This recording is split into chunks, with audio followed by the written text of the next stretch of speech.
Welcome everyone back to another exciting edition of the Broker to Broker podcast. The gentleman that I will be talking with today needs no introduction. He's huge in the Brokers Are Better community. He's huge in the mortgage community. He's everywhere. Everyone knows him. But just to give myself a quick introduction, my name is Mark Summers. I'm the president of AIME. But today I'm going to have another president and CEO of Epoch Lending. His name's Evan Wade. Evan, thanks for joining us today. Thanks for having me, Mark. Excited to do this podcast finally. Yes, you're well overdue by being a guest here, and I know that everyone will be really excited to hear what you have to talk about. I know you're a big tech guy, so we'll talk about that. We'll talk about. We're going to talk about the same stuff in terms of how you do your business and why you're so successful and how you got here. So first, let's talk about your background. Unless you were like born into the mortgage industry, no one ever says, I want to be a mortgage broker. How did you get into this industry? Give us a little background on yourself and Epoch Lending. Yeah, I would say kind of just like everybody else, I fell into it by accident. I was working at a restaurant bar on the beach in Avalon, New Jersey, and going to college. We were, I just looking at my resume that I'm starting to build up. I'm like, you know what? I was like, I need a good job to put on here to, beef up my resume a little bit and not have the restaurant job that everybody else does, which I'll get to that later, why I think restaurant people are fantastic. But anyway, I got a job as a part-time seasonal teller at what was then Commerce Bank, and they were in the middle of an acquisition by TD Bank, which is top 10 bank in the country, and worked my way from that part-time seasonal role up to quickly to customer service rep, and then eventually assistant manager in about 4 years. Did that role for 2 more years and kind of took a little bit of a leap of faith. I was burnt out, hated being in that retail environment, and I just quit. I didn't have any job lined up. Now that I'm just like, screw this, I'm out. Put my 2 weeks in. My last day was Black Friday, 2014. And then I kind of what is the word I want to describe that? Kind of like struggled along for the next year. I got a job, about a month or two after I quit TD, and it was working in corporate compliance for a company called Corporation Service Company, which is actually the partner company of Incorporate.com, which is one of Broker Better partners. So that's pretty cool. They just did things like helped businesses start up, filing the LLC, usually in Delaware, foreign qualifications when you want to expand into different states, and then the registered agent services that you need if you're expanding to additional states out of your home state. So that kind of gave me a night. I only did that job for about 2-3 months, and then I quit that job too because it was so boring, but I was really good at it.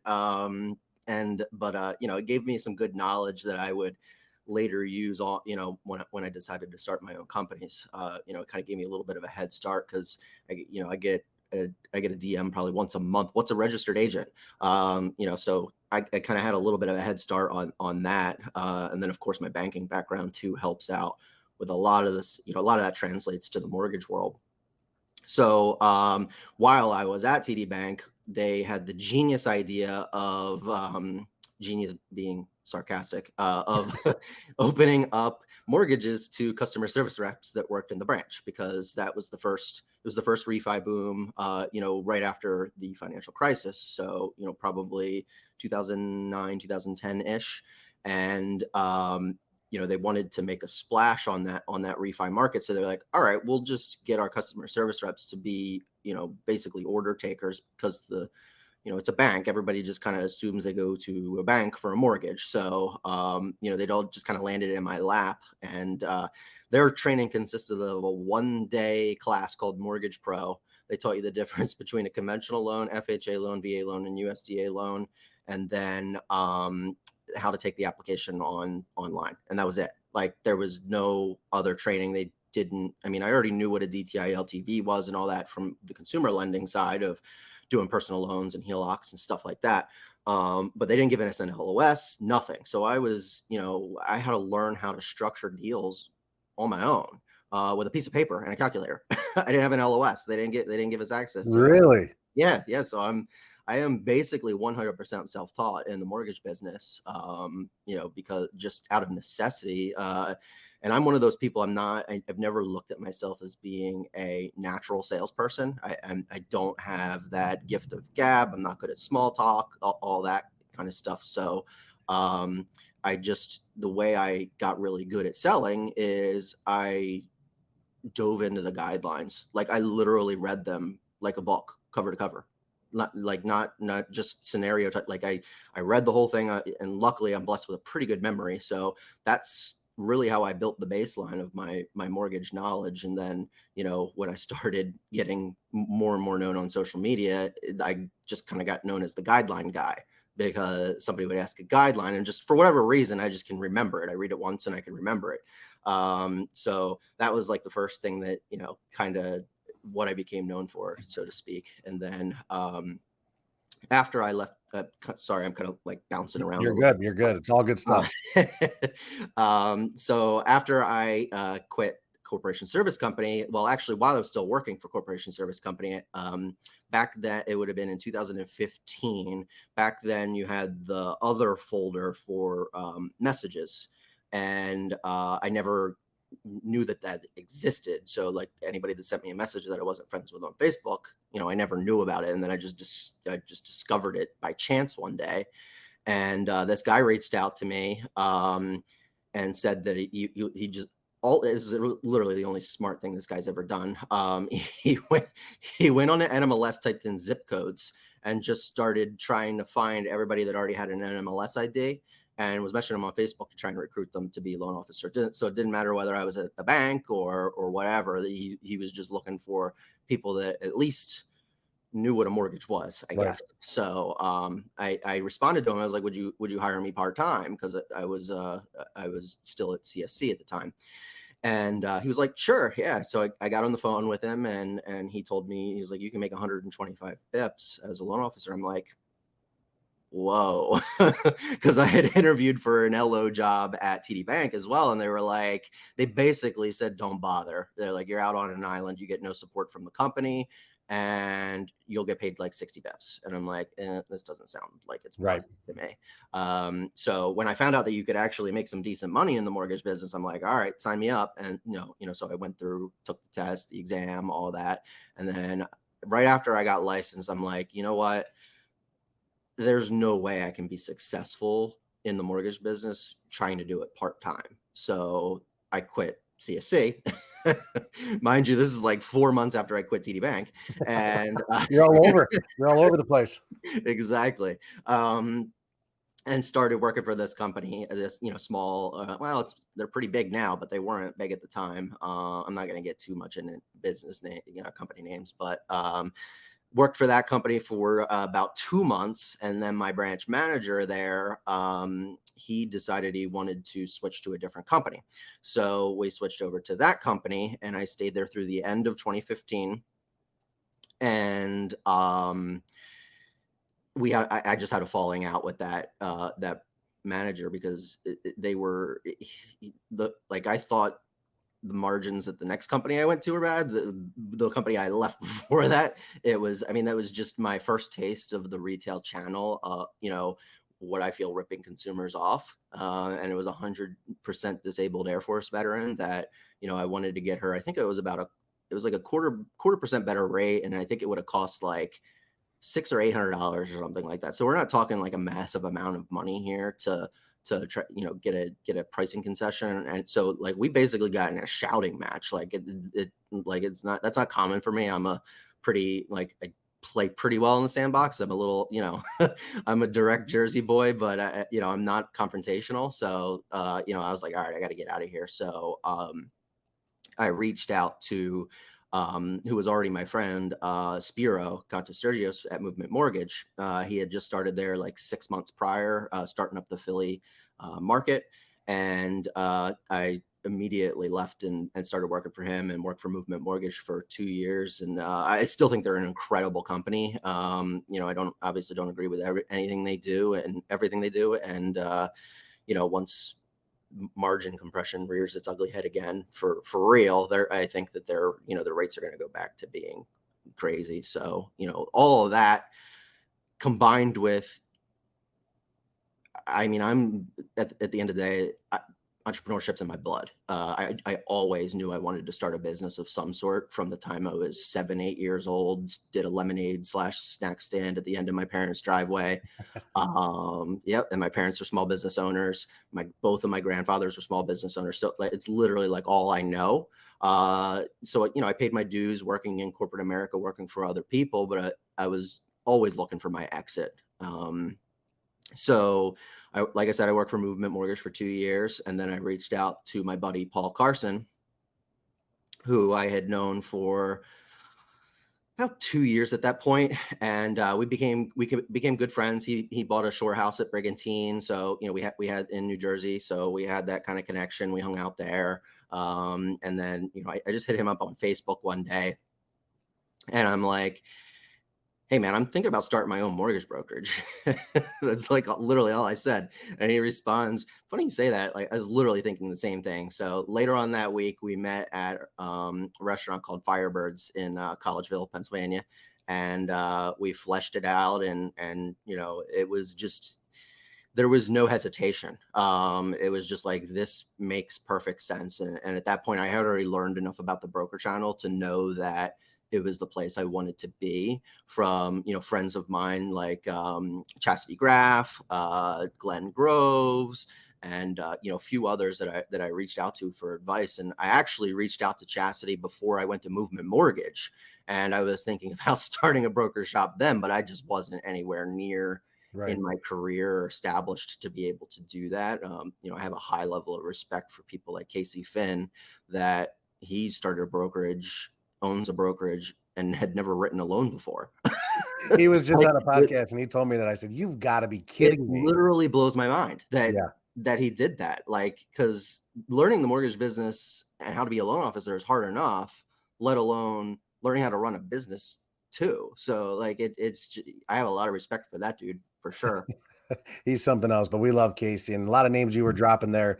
Yeah, big supporters of AIME, and I've known for a long time now, and they're great people. Yeah, I agree. And I give them, credit for helping steer me in the direction of the broker channel. So it was basically like the next week I registered the LLC in Pennsylvania, and we called it, Paul came to me with the name Philadelphia Mortgage Brokers. I guess for anybody who doesn't know who I am, Philadelphia Mortgage Brokers is the first mortgage brokerage I started. I actually own two. We started Philadelphia Mortgage Brokers. We registered the LLC. It was actually Paul's idea to do Philadelphia Mortgage Brokers. And he says it to me. I'm like, first of all, there's no way that name hasn't already been taken. And second of all, it sounds kind of weird. But then I thought about it in a little bit more. And then I'm like, holy shit, that is what people type in Google. So I'm like, over time, I know that we're going to start ranking in Google because our company name is a searchable term. And sure enough, about a year and a half later, we just started getting organic leads, just out of the blue, because we started ranking on Google thanks to leadPops. Another great company. Exactly. And we also focused on our Google business page too. So, we post pictures on there. We talk about different products here and there. We collect a lot of reviews. Like, we put all of our eggs in the Google basket as far as reviews, because it's just paid over tenfold for us. So we did that. And then probably about 6 weeks into owning my broker shop, I started, getting to know Anthony Casa really well. And, he told me about this Project Arrive, and I'm like, wow, this seems really cool. So, at the very beginning of the project, I helped out and spec'd out some of the ideas and make sure that, Anthony came from a consumer direct background of, doing $1.5 billion or whatever loans a year. And, I was just a small little, 2 to 5 unit a month producer. I was never a big producing loan officer. So, but, I was referral based, and he wanted to make sure that and the rest of the Arrive team wanted to make sure that every broker was considered when Arrive was built. So, I helped for about 2-3 months on that to consult on that project. And then in the middle of that, I'm like, okay, if this system one day actually becomes what it was designed to be, there's really no benefit to the retail channel anymore, because you've literally democratized technology for the broker channel, and you don't have that disconnection between using point, I think Point's older than I am. That's I think it's all older than me literally. combined. And it hasn't changed much in the last 20, 25 years. So, I'm like, I'm just looking at this and I'm like, wow, we can really level the playing field with this platform. So I decided, during that time, I was like, I need to start a mortgage brokerage that will eventually become, have a nationwide presence that retail loan officers could plug into and not really skip a beat at the end of the day. For anybody that has been on Arrive since the beginning, know that the first iteration of it was, for lack of a better way of explaining it, a complete dumpster fire. And I was on that initial. yeah. So lucky for us, we had Harish to come in to save the day from Lendwise, and basically rebuilt the entire platform from top to bottom. And now we're getting to the point now, in like just the last 90, 120 days or so, that they've literally built the best system that we have available as brokers today. Like, I don't even think it's a competition anymore. There's other great platforms out there, but there's no other one that and I guess we were supposed to talk about technology later, but I'm already Go ahead, hit it. already dipping into it here. Might as well.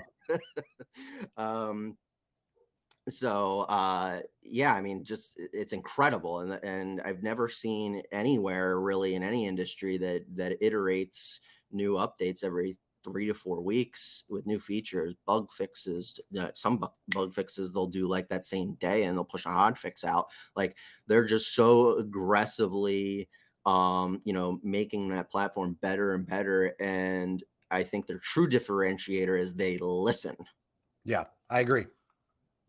There's no one else does. There's no other platform out there that listens. They do. And sometimes when you ask for something, like just little things, if you go in the pricing engine, anybody that uses Arrive, if you see the little arrow between the purchase price and the appraised value, and then the little lock above the LTV, that was one of my loan officers that recommended that feature, because they were like, why should I have to type in $300,000 twice when, the purchase price and the appraised value is the same?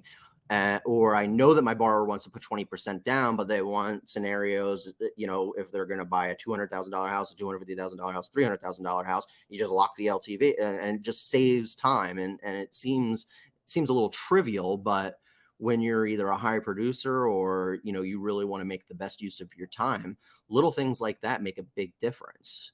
And I think that's the thing that's really overlooked in the mortgage industry as well, is something as simple as latency in software. It makes it really saps productivity for a company. If it takes you a second longer to load a page, and this company does 50,000 loans a year, just do the math on that. When you're going from however many times you have to go from page to page, I think that's really overlooked in our industry at the end of the day, and part of a lot of the inefficiencies that we face as an industry as a whole. And that's not, it has nothing to do with the broker channel, the retail channel, nothing. It's just to everybody. Right. No, you're absolutely right. At the end of the day, technology is everything for me, because somebody's going to figure it out. So my philosophy is that we can either let these Silicon Valley nerds figure out how to come up with a fintech mortgage company that's going to take all of us out of business. And it might not even be Quicken or Better Mortgage or one of those people that we know today. Like, it could be anybody. Our industry is ripe for disruption at the end of the day. So do you want to be a part of that disruption, or do you want to be left in the dust like, Blockbuster, or, that's the analogy I always use, but you could give any number of businesses that are gone now over the last 20 years because it's been taken over by technology. And everybody says that a loan officer can't be replaced, and I vehemently disagree with that. Everything we do can be mostly replaced by technology in terms of product knowledge and fulfillment and all of that stuff. You know, and then loan officers are really just going to turn into, you know, relationship managers. And I also think that the mortgage industry is going to go vertically integrated. You're already seeing it where people are, you know, starting ancillary businesses. I'm doing it. You know, I started a title agency, going to work on opening a property and casualty insurance company, you know, because I think that consumers really just want that one-stop trusted shop. They don't want to go to this company, to this company, to that company. And then all these companies have to, you know, mesh together to close a transaction. And it's a mess at the end of the day. So if you can control the consumer experience, which is what's most important to me, is providing a great consumer experience, your company is going to win at the end of the day. So I obviously don't advise everyone to go out there and start a title agency and all that, but it seems to be fairly simple to start, you know, at least an insurance company. And I know there's a lot of brokers out there that offer insurance as well. And they've gotten to the point, you know, that they've built a book over 20, 30 years that they're making more money from their insurance company than they do on the mortgage side. Right. And when you have that captive consumer, why not? You know, obviously it takes a little bit more effort because you have to be compliant. You have to, you know, have an ABA. You're depending on the affiliate service. You know, that counts against your 3% QM cap and all that. So it's took a lot of effort on my part to make sure that we do it compliantly. And obviously we won't want to, I didn't do it as a money grab either. Yeah, that's the first thing people think of when you do stuff like that, is like, oh, you just want more money. You know, the more money is nice and all, but like, for me, I started the title agency because of consumer experience. We had such a bad time locally finding a title company that met our standards of service. So what, you know, you could either keep looking or you take the bull by the horns and do it yourself at the end of the day. So Right. that's what we did. Okay, so you started your own title company just because it didn't meet your what you felt your level of services. So I mean, that's a great way to look at it. I mean, because at the end of the day, these customers and these consumers are, I mean, we're on the front line of everything, and you're kind of, regardless whether or not it's your fault or not, we're responsible. It's one of the craziest things. Like, I'm dealing with something right now. I'm not going to get into details, but it's just not my fault, you know. And but it is my fault. You know what I mean? So I get it though. I mean, we got to try to control as much as we can. We got to control the controllables. Exactly. And it's always, you know, historically been that you know, you can't control the title company. You can't control the insurance side of things, but you really can if you really, you know, if you own your own business and you have the ability to make a decision like that. You know, not everybody's going to want to do it, but I also think that the broker community as a whole can really do a good job of supporting each other as well. So like, I hope that as I scale the title agency, brokers are going to be like, wow, you know, they provide a fantastic service. They've figured out how to do things like virtual e-close with UWM, that they're actually going to teach you how to use it and really leverage what I think is a massively underutilized service that UWM offers. And be able to, you know, really step the game up on the title side. So yeah, I hope that broker community is going to see that and be like, you know, I'd rather keep that in house. I'd rather help another broker, you know, someone who's helped the community out, that kind of thing. And I love supporting other brokers too, sending them referrals all the time, like literally every day in our Slack chat for the company is like, who's here, who's in this state, who's in that state, you know, that kind of thing. And we're always referring out business to other brokers. And, you know, if there's brokers out there that are building technology or some other type of service that makes our company and our, you know, my team's lives easier, I'm all for it. So why not help each other out and grow together, and stop giving companies money to these large companies that really just extract whatever they can out of you and not really give anything in return.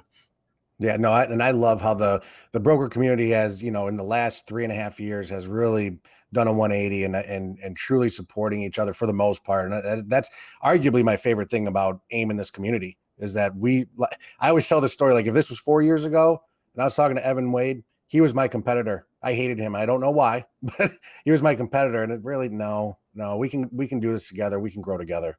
Maybe one day we would be considered competitors. I don't know. I just look, how many was it, 2.5 trillion or $3 trillion? I know it was a off year last year, or not off year, but a crazy year last year because of the refis. But like, there's just so much business to go around, and you've got companies like Quicken that are, fast approaching like 10% market share or something like that. So like, there's so many other companies out there that we need to be competing against, not each other. And my companies aren't even licensed in Michigan yet, so Good. why not soon though? give me about a month, Mark. Oh, great. Awesome. Well, so talk to me about this. So you started dipping into technology a little bit. Yep. And you're a tech guy, you're a tech guru, you love it, you embrace it. I know a lot of people don't, or kind of put up that fight, but talk to me about your tech stack. Okay. So obviously Arrive, and the cool thing about Arrive is it encompasses so much, between your point of sale, your LOS, registering with the lenders and all of that. So that makes things a lot easier for us. We don't have to integrate, like Flowify with Lending Pad or something like that. So it's all, in one system, and it's super seamless. And then I mentioned Slack as well. Everybody for both of my companies lives in Slack. I've actually told my team that if you want to get a hold of me, don't email me. If you email me, I'm not responding. DM me on Slack, and you guys need to talk to each other in Slack. And eventually got to the point where everybody uses Slack and they love it because, and it wasn't just out of efficiency. It's about building community. I've got a distributed workforce all throughout the country. If you don't have those kind of tools, people don't really get to know each other. You can't build a culture. You can't build a community. And that's really important to me. I didn't want to become some large disconnected company where where nobody knows each other. So that was also very important to me as well. What else do I use? I actually just started for email. I just started using Superhuman a little over a week ago. That it's built to be like the fastest email client ever, and they encourage you to only use your keyboard. So like you're not taking all your hand off the keyboard and then using the mouse, like all that kind of thing. So now you're saving maybe a couple hours a week, dealing with your email inbox when you do actually have to use email with external sources. Yeah. Only works for people who use the Gmail or the G Suite right now. Sorry for the Office 365 people out there. Yeah, Office 365 is a big one for a lot of people. We use Office 365 Philadelphia Mortgage Brokers. I personally can't stand it. But yeah. And then obviously for your website, you use leadPops. I do. Yep. Use leadPops. CRM we currently use Accelerate. That's a little tougher for most brokers to get because they don't really want to talk to you until you have about 10 seats. And I'm always on the hunt for a great CRM. I still don't think anybody's really developed a good one in our industry. And what else? I developed my own commission automation software as well. I looked at the availability out, there are platforms out there that exist today, and they were like, we'll do you a favor and charge you $600 a month. And that was at the very beginning of me starting Epoch Lending. So I had like 2 loan officers at the time. So by now I would probably be paying like, I don't know, who knows, between $2,500 and $5,000 a month or something to automate commissions. I'm like, this is dumb. You're literally just you're taking some data from your closed loans and importing it, and it multiplies numbers. Right. I'm like, why is this so expensive? So I spent a bunch of money to develop it myself. So we're still developing, but we'll get to a point where I just upload a CSV file and boom, every loan officer's commission's done. So where it used to take me basically an entire day on my payroll deadline to calculate all that and do all the draws and all that stuff, I look at myself as being a very compliant broker shop. So it makes it a lot more difficult managing payroll and really everything at the end of the day. When you when you do Right. things the right way, it's never the easy. It's never easy. Never easy. Never easy. Trust me, I would love to pay all my loan officers 1099, because then I Yeah. send them a flat check and you're done. Boom. I Yeah, that's on them. don't need to get a payroll system. I don't need, worry about registering in all these different states. Like, trust me, I don't want to do it, but it's the right thing to do for the business. Oh, absolutely. And yeah, that's a big one. It's W-2 people. It's W-2. You got to pay your people W-2. Yeah, Um, I can't believe it's a debate, but it is. I've talked to so many people about that. I'm like, it's W-2, just period. Just keep it simple. W-2, done. Yeah, don't eat it. I mean, yeah, I get it. Maybe there's no law out there that says that you can't, and some states say you can, but like, just think of it from a pure business planning standpoint. Anybody out there that wants to own a business that, you might want to sell one day to somebody, if you have all 1099 sales force, you don't have a company to sell because they don't work for you. Right. A lot of people don't understand that. Like they're their own separate companies. Exactly. So, eh, yeah, I mean, so if you want to, if you just want to grab money and you be a virtual compliance manager and then just shut the business down when you retire, or let somebody else take it over or something like that, fine. But like, I want to build a company that I can sell and I can retire.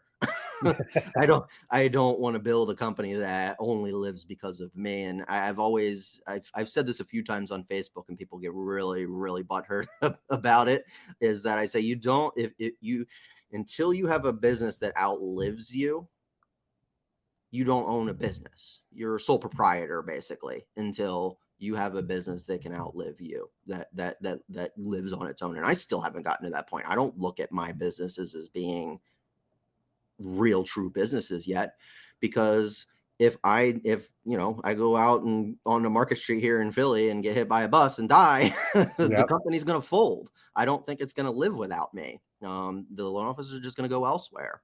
But I don't like that. I want a strong leadership team and all that, so that somebody is going to take that over one day. So that's my vision at the end of the day. And everybody has different motivations. Like, I would never look down on a broker that's happy to start a company and do, a one-man shop and close 5-10 units a month. And at the end of the day, if they're doing a great job for their customers, there's absolutely nothing wrong with that. Right. But I think we should all respect everybody's business models, from, the Nexus of the world all the way down to, your one-man band. We all can learn something from each other one way or another. And I always appreciate the perspectives from those smaller brokers, because it reminds me of my roots, and you, at the end of the day, you got to get down to the basics of making sure that the consumer's first always. Yeah, Absolutely. It's funny. I just posted about that on Facebook. Just put the consumer first. Everything else falls into place. I promise you that. And I couldn't agree with you more about the respecting everyone's business plan and how they do it. And I've said it as well. So I'm glad you're echoing it. Is there's 5,000 right ways to be a mortgage broker. You don't have to do 300 units per year. If you're comfortable doing 50, God bless you. Have fun. You know what I mean?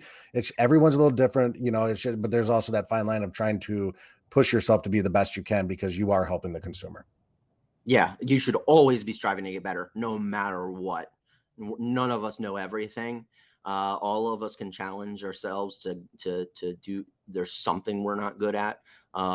Personal development, technology, really anything you can think of.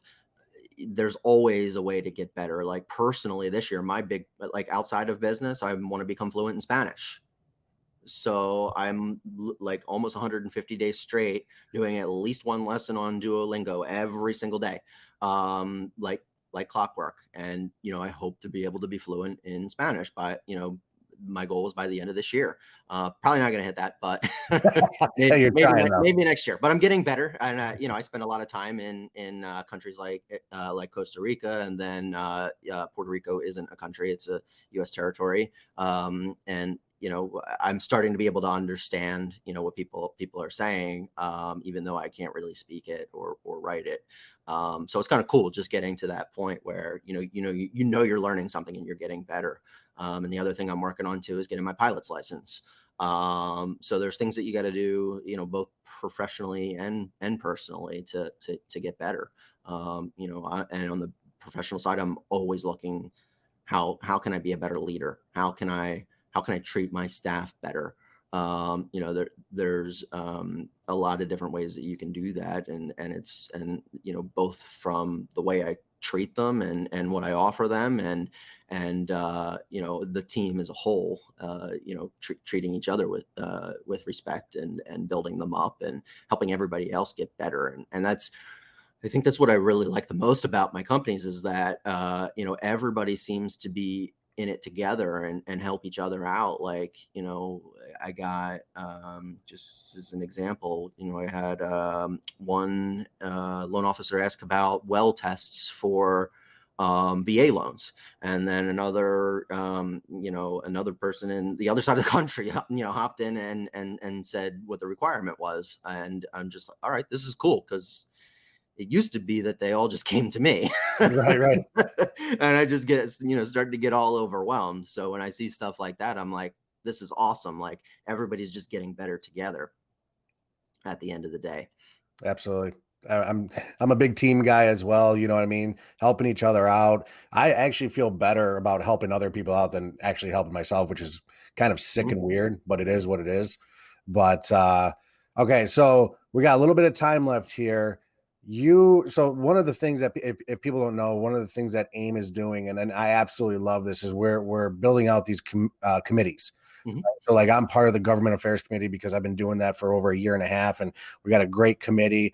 You just joined a committee. I did. Yes. Which committee did you join? I am the vice chair of the partnerships committee. Awesome. So yeah, so that encompasses really any partner of both AIME and Brokers Are Better Network. So that's lenders and vendors, technology partner, like everybody. So anybody who serves brokers out in our community is considered a partner. So we're going to do all sorts of things. We're going to look for new partners. We're going to streamline things with the existing partners that we have, just little things of streamlining signing up with new lenders, because every broker owner out there listening to this podcast is, as soon as you mention, broker package, like anxiety washes over you. You know what? I can deal without that. Sorry. Exactly. Convergence, like the most useless platform of all time. You literally have to fill out everything about your company, and then you have to write it all again on a PDF and sign it. So stupid. So yes, we are looking to, hopefully, like, Apple Store signing up with new lenders to make that so much easier than it used to be, at least for the AIME partners. So it's a big challenge. And then, of course, monitoring, accountability at the end of the day of all of our partners, whether that's a lender or a vendor, and then what we can do as a community to help these. It's a two-way street at the end of the day. Like, these companies are putting forth a lot of effort to serve the broker community. So we got to make sure that the broker community gives back at the end of the day too. So, it's super exciting what we're working on. And I know you'll be hearing more about, what we're actually, all of the action items we are actually working on. No, that's exciting. And people have to understand why it's so exciting, because the big thing that I think that was separating us from those retail giants and those mega big banks was like technology and resources. You know what I mean? So with this partnership committee, we can bridge that gap. And right now, I actually think we have better technology and resources than those big banks do now. 100%. Now we do. But for a while, it was like, okay, if I need a new website, I just Google new website. You know what I mean? And what are you really getting yourself into? But with this partnership team, I think this is going to be arguably, I think they're all important, but this might be one of the most important ones, just for the mere fact of how you guys are going to bridge that gap. And all it's going to do is every broker across the nation is going to reap the benefits. Oh yeah. I mean, just a perfect example. You look at things like MMI, you can look up production for every loan officer or real estate agent in the country, what title companies they use, for the real estate agents, what lenders LO they use, everything. It's only $150 a month. You know how much that costs for a retail mortgage company to go out there? Like if I wanted to go get it on my own without AIME, it probably would have cost me $2,500 or more a month. Right. So, the only way that was able to be available to us for anybody to go out and get is due to the Brokers Better Network through AIME. So we're just looking to continue to build, awesome partnerships like that. That's exciting. That's really exciting stuff. Okay. So last question for you, because I love the way you look at things. You're intelligent, obviously huge in the mortgage broker community, and I really appreciate you being on here. But you have the floor right now. You want to tell the community one thing. You want to give them advice, whether they're new and upcoming or whether it's an experienced shop. It's your floor. What do you want to tell people? So I guess for me, I've always considered myself to be a contrarian.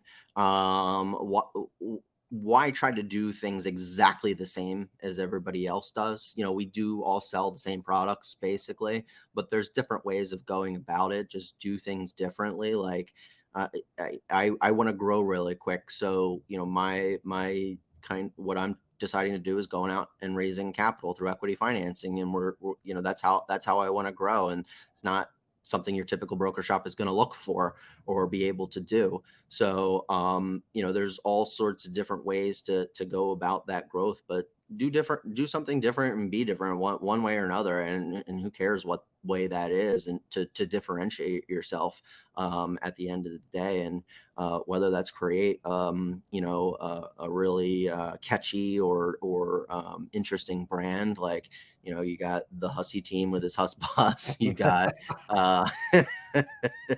Love them. Yep, we all do. The mortgage nerds in Wisconsin is, they're really cool. Like how they just do something different. Like come up with a cool name for your company or DBA or whatever. Just be different. I think that was Apple's slogan for a long time, is be different. Like, there's nothing wrong with being a little weird. Yeah. Step outside that box once in a while. It's uncomfortable, but Exactly. even if you fail, who cares? Who cares? Yeah. I mean, for me, I every day I have a fear of failure still, but I know that, especially for the people out there that do have that entrepreneurial spirit and want to start their own business, but they're, afraid to. What's worse, not doing it because you're not afraid to, or you're afraid to, or, you get to be 70, 80 years old, at the end stage of your life, and then you have regrets, Right. that you didn't do what was in your heart and what you wanted to do. To me, that scares me more than anything else, is getting to that point in my life and say, I should have done this. Right. So I would encourage anybody listening to this podcast that whatever is in your heart that you want to do, just reach out and do it, as scary as it is. Love it. Absolutely love it. Evan, my man, thank you for joining us today. We've taken up a lot of your time, but you know what? The community is really going to get a lot from this, and I appreciate you. Appreciate you taking your time out to join us today. Thank you. This was awesome. Really enjoyed it, and go out there and crush it. Love it. Love it. So thanks, Evan, again. And brokers, if you want to get caught up on all of our past podcast episodes, please head over to aimgroup.com/broker to broker. You can also listen to all the broker to broker podcast episodes on iTunes, Spotify, and Google Podcasts. Please do me a favor, subscribe to it, rate it, and leave a review. It helps us get the podcast out there and spread the words that brokers are better. So Evan, thanks again, man. I know you're crushing it this year, and continued luck and continued success to you. Thank you. You too, Mark. All right. Thanks.